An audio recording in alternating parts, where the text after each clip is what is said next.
Hello, कैसे हो आप लोग। पाई चार्ट के तीसरे क्लास में मैं आज आपके साथ हूं और आज हम लोग क्वेश्चन पे फायर करने वाले हैं, क्वेश्चन को ट्रिगर पे रखने वाले हैं। यानी कि क्वेश्चन आंसर काफी जल्दी हम लोग किस तरह से क्वेश्चन को हल कर सकते हैं उस पर बात करने वाले हैं। और यह क्लास उनके लिए ज्यादा उपयोगी होगा जो इसके पहले का 2 पार्ट ऑलरेडी देख चुके हैं, उनका कंसेप्ट क्लियर हो चुका है। अगर आपने अभी तक नहीं देखा है तो आप उस पार्ट को पहले देख ले, प्ले लिस्ट में ऑलरेडी आपको वहां पे मिल जाएगा, पाई चार्ट वाले प्ले लिस्ट में। तो बिना देर किए हुए इस क्लास को मैं शुरू करता हूं। अपने स्क्रीन को मैं छोटा कर लेता हूं, नए मैं प्रयोग करते रहता हूं, आप जानते हो। तो आज यह एक प्रयोग ही समझो कि आपको क्वेश्चन आंसर सब कुछ मिले। मैं आपको आंसर भी देते जाऊंगा, क्वेश्चन भी आपको दिखाई देते जाएगा और क्वेश्चन को आप रीड भी कर सकते हो इजिली, मेरा यह प्रयास होगा। तो चलो क्वेश्चन शुरू करते हैं, इसके बाद बहुत सारी बातें करेंगे। पहले क्वेश्चन बनाते हैं। आपके सामने जो पाई चार्ट दिया हुआ है वह 7 संस्था में पढ़ने वाले विद्यार्थियों के बारे में बता रहा है, जिसमें कला पढ़ रहे हैं छात्रों की कुल संख्या 3800 और वाणिज्य पढ़ रहे छात्रों की कुल संख्या 4200 है। पहला क्वेश्चन है, संस्था ए एवं जी से मिलाकर कला पढ़ने वाले छात्रों की कुल संख्या कितना है। कला पढ़ने वाले छात्र ए में 15% और जी में 12% है। पहले पाई चार्ट में आप देखना, तो अब 15-12 जोड़ेंगे 27 होगा। कला पढ़ने वाले कुल छात्र 3800 है, तो 3800 का हमें 27% निकालना होगा। 2 जीरो कैंसिल करेंगे। 38 और 27 का मल्टीप्लाई अगर आप कर लेते हो तो कितना होगा, 1026। 1026 पहले नंबर ऑप्शन में दिया हुआ है। आज यूट्यूब पे धमाल करने वाले हम लोग, काफी तेजी से क्वेश्चन लेंगे। दूसरा क्वेश्चन, संस्था बी से कितने विद्यार्थी कला और वाणिज्य पढ़ते हैं। अब देखो, कला के बारे में बताना है और वाणिज्य के बारे में बताना है, दोनों हमें निकालने हैं ना। तो अभी कला पढ़ने वाले कुल छात्र 3800 है। बी में देखो 8% दिया है कला पढ़ने वाले और बी में 17% दिया है वाणिज्य पढ़ने वाले। पाई चार्ट पे आपकी एक आंख रहनी चाहिए, यानी कि हम कह सकते हैं कला पढ़ने वाले 3800 का कितना प्रतिशत बोले थे बाबू, 8%। 8% दिया है ना, तो 8% अगर करोगे, चिन्ह लगा लो, 2 जीरो कटेगा, 38 8 का गुना करो 304 होगा। मल्टीप्लाई भी आपको तेजी से करना पड़ेगा। अब देखो, वाणिज्य पढ़ने वाले कुल छात्र हैं कितने, 4200। अब 4200 है और इसमें प्रतिशत कितना दिया था, 17%। प्रतिशत 2 जीरो काट देगा, 42 और 17 का गुना करो तो 714। अब आपको टोटल करना है, आप 304 और 714 को जोड़ो। देखो 14 4 18 होगा, 7 3 10 होगा, यानी कह सकते हैं 1018। ऑप्शन नंबर सी में दिया हुआ है। समझ पा रहे हैं। अगला क्वेश्चन लेते हैं बाबू, संस्था ई से कला एवं वाणिज्य पढ़ रहे विद्यार्थियों की संख्या के बीच क्रमशः अनुपात क्या होगा।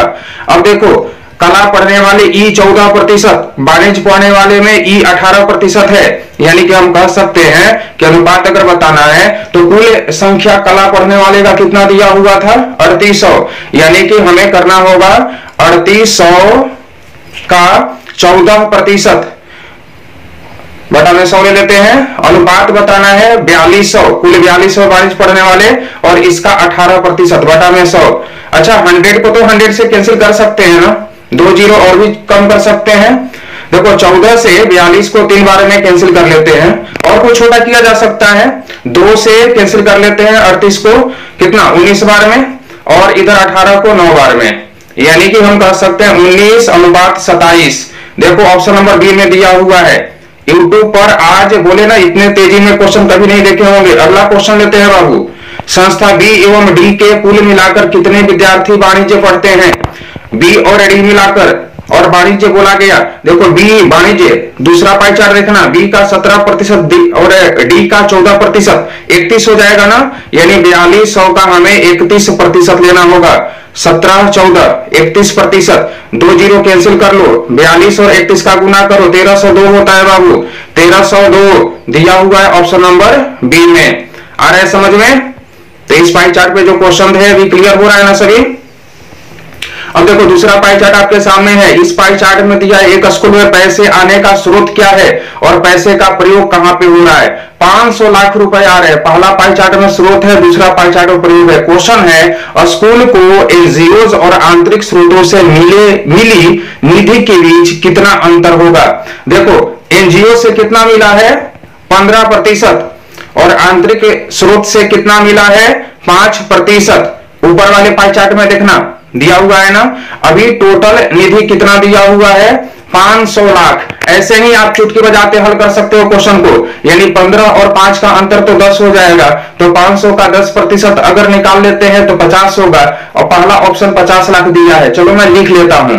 अभी मैंने क्या कहा, 500 लाख कुल निधि है, 15 से 5 का अंतर 10%, 10/100 लिखना औपचारिकता बस है। यहाँ पे 50 होगा, लाख में आपको आंसर देना पड़ेगा, ऑप्शन नंबर ए आंसर होगा। आगे बढ़ते चलो मेरे हीरो, दूसरा नंबर क्वेश्चन ले लेते हैं। दूसरा नंबर क्वेश्चन है, यदि स्कूल ने अपने रख रखाव का प्रबंधन केवल सरकारी एजेंसियों से मिली निधि से कर लिया, जो सरकारी एजेंसियों से मिली निधि में से कितनी राशि दूसरे प्रयोग के लिए बची रही। देखो सरकारी एजेंसी से मिला कितना मेरे बाबू, 45%। रख रखाव में खर्च किया हुआ दूसरे पाई चार्ट में देखो 20%, 45 में से 20 गया, बचा कितना 25%, तो 25% अभी बचा हुआ है कितने का, तो 500 का। 500 का 25% होगा कितना, आसानी से आप निकाल सकते 125 लाख, यानी कि कहीं नहीं दिया है, लिख लेता हूं मैं। 500 का कितना बोला गया, 25%, यानी कि 2 जीरो तो कैंसिल हो जाएंगे, पहले मौखिक में बनाकर बता रहा हूं, 125 लाख, ऑप्शन नंबर ई, चूंकि आंसर नहीं दिया हुआ है। आप समझ पा रहे हैं, वीडियो रोक करके देखना, दिक्कत हो तो अगला क्वेश्चन मैं ले रहा हूं। यदि छात्रवृत्ति दान में मिली निधि में से दी जानी हो तो इस प्रयोजन के लिए दान से मिली निधि का लगभग कितने प्रतिशत प्रयोग होगा। चुटकी बजाकर हल कर सकते हो ऐसे क्वेश्चन को, यानी कि यहां पर हमको करना क्या है, छात्रवृत्ति में कितना प्रतिशत, तो 15% दिया हुआ है। अच्छा दान से कितना, तो 35%, गुना 100 कर लो, प्रतिशत में कन्वर्ट हो जाएगा। 5 से 3 बार में और 35 को 5 से 7 बार में, 300/7 लगभग कितना प्रतिशत होगा बाबू, लगभग में अगर ले 7 से भाग देंगे 300 को तो 43%, 43% लगभग में आंसर होगा। समझ पा रहे हैं सभी, आगे बढ़ो। इसमें देखो क्वेश्चन दिया हुआ, स्कूल द्वारा भुगतान के लिए कुल कितनी राशि प्रयोग की जाती है। अब मजाक है ऐसे क्वेश्चन बनाना, यानी कि यहां पर भुगतान के लिए है कितना, दूसरे वाले पाई चार्ट में देखो तो भुगतान के लिए 30% दिया हुआ, यानी 500 का 30% हमें निकालना होगा। 100 है तो 2 जीरो कैंसिल करो, आप मल्टीप्लाई करो तो क्या होगा, 150 लाख। सी, ऑप्शन नंबर सी में आंसर दिया हुआ है। समझ पा रहे हैं ना सभी। अब देखो अगला क्वेश्चन इसी पाई चार्ट में है, स्कूल को सरकारी एजेंसियों से निधि कितनी राशि मिलती है। अब देखो सरकारी एजेंसी से मिला कितना है, 45%। पहले वाले पाई चार्ट में आप देख रहे हो तो 500 का 45% सिर्फ हमें निकाल लेना है बाबू। तो 500 का अगर 45% ले लेते हो, यानी कि हमें 45 और 5 का गुना करना पड़ेगा, 225 लाख। 225 लाख आपका आंसर होगा। तो इस पाई चार्ट पे जो क्वेश्चन थे कोई परेशानी। अब देखो एक मैं आपको डिग्री का पाई चार्ट ले रहा हूं, ठीक है, डिग्री का पाई चार्ट। अभी जब भी आ जाए सामने तो अगर राशि बताना हो, θ/360 याद रखना, थीटा जहां पे एंगल है। देखो कुल राशि यहां पर कितना दिया हुआ है, 6 लाख, और आपको अलग अलग थीटा बताया गया है। क्वेश्चन पे डायरेक्ट आते हैं, सीमेंट के मत पर किए गए व्यय की धनराशि कितनी है। सीमेंट पे तो 72 डिग्री है ना, यानी कि 6 लाख का 72 डिग्री बटा में 360 डिग्री। अब देखो जीरो कैंसिल कर लेते हैं, 36 से 2 बार में 72 कैंसिल हो जाएगा। अब मल्टीप्लाई अगर कर लो तो 1,20,000 रुपया होगा, जो ऑप्शन नंबर सी में दिया हुआ है। निश्चित रूप से समझ रहे होंगे आप लोग। अगला क्वेश्चन में ले रहा हूं, देखो इस क्वेश्चन में दिया है सीमेंट, इस्पात तथा निरीक्षण पर कुल मिलाकर व्यय की गई धनराशि, कुल व्यय का कितना प्रतिशत है। काफी मजा आ रहा है क्वेश्चन बनाने में। चलो पहले लिख लो, सीमेंट होगा और इसमें हमको प्लस कर लेना होगा किसको, तो इस्पात को, और प्लस में निरीक्षण में। समझाने के लिए इतना लिखना पड़ रहा है, बनाने के लिए तो लिखने की कोई जरूरत नहीं है। सीमेंट पे 72 डिग्री, इस्पात पे 54 डिग्री और निरीक्षण भी 54 डिग्री है। जोड़ो तो बहादुर कितना होगा, सबको अगर ऐड करो 180 डिग्री के बराबर होगा। 180 डिग्री बराबर कितना प्रतिशत, 50%।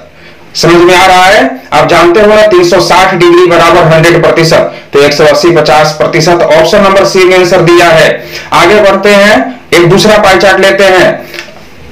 दूसरा पाई चार्ट आपके सामने है। अभी यहां पर दिया हुआ है एक संगठन है, जिसमें पहला पाई चार्ट में बताया गया 1500 कर्मचारी हैं, दूसरा पाई चार्ट में केवल पुरुष कर्मचारी के बारे में बताया गया, इनकी संख्या है 800, यानी कि 700 महिला कर्मचारी हो जाएगी, 800 पुरुष है। तो क्वेश्चन देखो दिया हुआ है कितनी महिलाएं वेतनमान 2 में काम कर रही हैं, तो टोटल में से पुरुष को घटा लेंगे, टोटल कर्मचारी कितने दिया गया है 1500, 1500 वेतनमान 2 में 15% है, तो 1500 का 15% लेंगे, 2 जीरो कैंसिल हो जाएगा इधर से, पहले अभी आगे बढ़ जाते हैं। 800 का हमें 18% लेना होगा, वेतनमान 2 में पुरुष 18% है, यहां पर 2 जीरो कैंसिल कर लेंगे, 15 और 15 का गुना कर लेते हैं, 225 हो जाएगा, और 8 18 का गुना करें 144 होगा। दिमाग काफी तेज चलना पड़ेगा आपको, घटा लोगे 81 होगा। ऑप्शन नंबर बी में आंसर दिया हुआ है। देखो मैं बोलते ही जा रहा हूं, बनाते ही जा रहा हूं। अगला क्वेश्चन मैं ले लेता हूं। वेतनमान 5 में काम कर रहे पुरुष और महिला कर्मचारियों के बीच क्रमशः अनुपात क्या होगा। ऐसे क्वेश्चन बनाना आसान काफी हो जाता है, और तब जब देखो 5 में ऊपर वाले पाई चार्ट में भी 12% है, नीचे भी 12% है, टोटल 1500 कर्मचारी हैं, यानी कि 800 पुरुष कर्मचारी है, तो 700 महिला कर्मचारी होगा। तो option number C direct answer मैं दे सकता हूं, 8 और 7 होगा। यानी कि ऐसे अगर मैं लिखना चाहूं थोड़ा सा औपचारिकता बस, तो 800 पुरुष कर्मचारी सिर्फ 8 लिख लेते हैं, 12% टोटल दूसरे पाई चार्ट के आधार पे। अब 700 महिला कर्मचारी बचेगी, और यहां भी 12%, ऊपर नीचे 12 है, 12 नहीं लिखते तो भी काम चलता, कट जाएगा। आंसर 8 7 बता चुके ऑप्शन नंबर सी में। काफी तेजी से क्वेश्चन हम लोग ले रहे हैं, बिना सांस लिए अगला क्वेश्चन ले लो बाबू। वेतनमान 3 और 4 में मिलकर काम कर रही महिला कर्मचारियों की कुल संख्या क्या है। तो पहला क्वेश्चन की तरह बना लेंगे ना, टोटल कर्मचारियों से पुरुष कर्मचारी को घटा लेते हैं, 3 और 4 बोला गया, 3 में टोटल कर्मचारी 19% और 4 में 10%, यानी कि 29% होगा, 19 + 10, यानी कि हमको करना क्या पड़ेगा, तो 1500 का 29% में से घटाना होगा, किसको पहले लिख लो, 1500 का 29%, और यह कुल कर्मचारी, अच्छा पुरुष कर्मचारी 800 है ना, तो हमको घटाना कितना होगा, यानी 27%। चलो हल कर लेते हैं, 15 और 29 का मल्टीप्लाई करो, 15 29 का अगर गुना कर लेते हैं तो कितना होगा 435, और इसमें माइनस करना 8 और 27 का गुना करो 216, घटाओगे बाबू क्या होगा 219, पहला नंबर ऑप्शन में दिया हुआ है। आप हमें बताना यूट्यूब पर इतना तेजी से क्वेश्चन देखे हो। अगला क्वेश्चन ले लेते हैं, वेतनमान 6 में कार्यरत पुरुष कर्मचारियों की संख्या उस वेतनमान के कुल कर्मचारियों का कितना प्रतिशत है। प्रतिशत वाले क्वेश्चन को हल करना सबसे आसान होता है। 6 में बोला गया ना, तो 6 में अगर देखो तो पुरुष कर्मचारी का 9% दिया हुआ है, और टोटल कर्मचारी का 14%, यानी 800 का 9%। तुलना जिससे होगा नीचे लिखेंगे, 1500 का 14%, और प्रतिशत में आंसर देने के लिए 100 से मल्टीप्लाई करेंगे। चलो 0 से 0 कैंसिल कर लेते हैं, 3 से 9 को 3 बार में, और 3 से 15 को 5 बार में, 5 से 100 को 20 बार में, अभी 2 से 14 को 7 बार में, और 20 को 10 बार में, यानी कि 8 × 3 24, यानी 240/7। अब देखो हमको निकटतम पूर्णांक में उत्तर देना था, 7 से अगर भाग देंगे, 7 से 3 बार में 21 लिखा जा सकता है, और यानी कि हम कह सकते हैं 34% लगभग, 34% लगभग आपका आंसर होगा। आई थिंक कि आपको बहुत मजा आया होगा, सभी क्वेश्चन अच्छे से समझ में आ गए। कमेंट करके मुझे जरूर बताना, आपके कमेंट का ना मुझे काफी इंतजार रहता है। जैसे पहले जमाने में लोगों को चिट्ठी का इंतजार होता था, चिट्ठी, अब तो आजकल ये नाम भी धुंधला धुंधला सा हो गया है, तो मुझे उसी तरह से आपके कमेंट का इंतजार होता है। आपको पता है मैं वीडियो के कमेंट बॉक्स में बार बार जाता हूं, और मुझे लगता है कि आपका कोई कमेंट आया होगा, उस पर कुछ आपने कहा होगा, तो इस लॉकडाउन में आपका यह कमेंट जो है यही मुझको जिंदा रखे हुए है। तो प्लीज कमेंट करना, तो और बताना मुझे कि आपको यह समझ में आया या समझ में नहीं आया। आई थिंक कि पाई चार्ट के लिए इतने सवाल काफी हैं, 2 ऑलरेडी हमारा पार्ट हो चुका है कंसेप्ट का, और कुछ क्वेश्चन भी आज मैंने करवाए हैं। तो मिलते हैं अब नए कंसेप्ट के साथ, नए टॉपिक के साथ। नए टॉपिक के फॉर्मेट में क्या रखा जाए, बहुत सारा आप लोगों का कमेंट आया है, किसी ने ज्योमेट्री शुरू करने को कहा है, किसी ने रेशियो शुरू करने को कहा है, तो किसी ने SCI शुरू करने को कहा है। तो अलग अलग टॉपिक है, कोई भी टॉपिक उठा लेंगे। अरे पढ़ना है, कुछ भी पढ़ना है, बैठे रहने से बेहतर है कुछ भी पढ़ना। या तो रिवीजन हो रहा होगा, या तो आप कुछ नई चीजें सीख रहे होंगे। अब आप कमेंट जब करोगे तो ज्यादा क्लियर फिगर मेरे साथ होता है कि मुझे करना क्या है।